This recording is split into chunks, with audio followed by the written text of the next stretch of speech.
ഓരോ ദിവസവും പുതിയ റെക്കോർഡുകൾ സൃഷ്ടിച്ചുകൊണ്ട് മുന്നേറുകയാണ് ഡൊമിനിക് അരുൺ സംവിധാനം ചെയ്യുന്ന ലോക ചാപ്റ്റർ 1 ചന്ദ്ര. 267 കോടി ആഗോള കളക്ഷൻ നേടിയ ചിത്രം മലയാള സിനിമയിലെ ചരിത്രനേട്ടം സ്വന്തമാക്കിയിരിക്കുകയാണ്. റിലീസ് ചെയ്ത് 24 ദിവസം കൊണ്ടാണ് ചിത്രം മലയാളത്തിലെ ഓൾ ടൈം റെക്കോർഡ് ഇട്ട് ആഗോള ഗ്രോസറായി മാറിയത്. തിയേറ്ററിൽ പ്രദർശനം തുടർന്നുകൊണ്ടിരിക്കുന്ന ചിത്രത്തിന്റെ OTT റിലീസിനായി ആരാധകർ മുഴുവൻ കാത്തിരിക്കുകയാണ്. എന്നാൽ ചിത്രത്തിന്റെ OTT റിലീസുമായി ബന്ധപ്പെട്ട് നടനും ചിത്രത്തിന്റെ നിർമ്മാതാവുമായ ദുൽഖർ സൽമാൻ രംഗത്തെത്തിയിരിക്കുകയാണ്. ചിത്രം അടുത്തൊന്നും OTTയിൽ വരില്ലെന്നാണ് ദുൽഖർ ഫേസ്ബുക്ക് പോസ്റ്റിലൂടെ അറിയിച്ചിരിക്കുന്നത്. ലോക അടുത്തൊന്നും OTTയിൽ വരില്ല. വ്യാജ വാർത്തകൾ അവഗണിക്കൂ, ഔദ്യോഗിക അറിയിപ്പുകൾക്കായി കാത്തിരിക്കൂ എന്നാണ് ദുൽഖർ സൽമാൻ ഫേസ്ബുക്ക് പോസ്റ്റിൽ കുറിച്ചത്.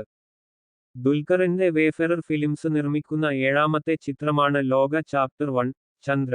മലയാള സിനിമയെ സംബന്ധിച്ചും ഏറെ അഭിമാനകരമാണ് ഇത്. ഒരു സൂപ്പർഹീറോ ഫ്രാഞ്ചൈസിയുടെ ആദ്യ ഭാഗം, അന്നും കേന്ദ്ര കഥാപാത്രമായി നായിക വരുന്ന ചിത്രത്തിനാണ് ഈ നേട്ടം എന്നത് രാജ്യമൊട്ടുക്കുമുള്ള ചലച്ചിത്ര പ്രവർത്തകർക്കും പ്രേക്ഷകർക്കുമിടയിൽ ചർച്ച ആയിട്ടുണ്ട്. ചിത്രം 300 കോടി ക്ലബ്ബിൽ എത്തുന്ന ആദ്യ മലയാള ചിത്രം ആവുമോ എന്നതാണ് മറ്റൊരു കാത്തിരിപ്പ്.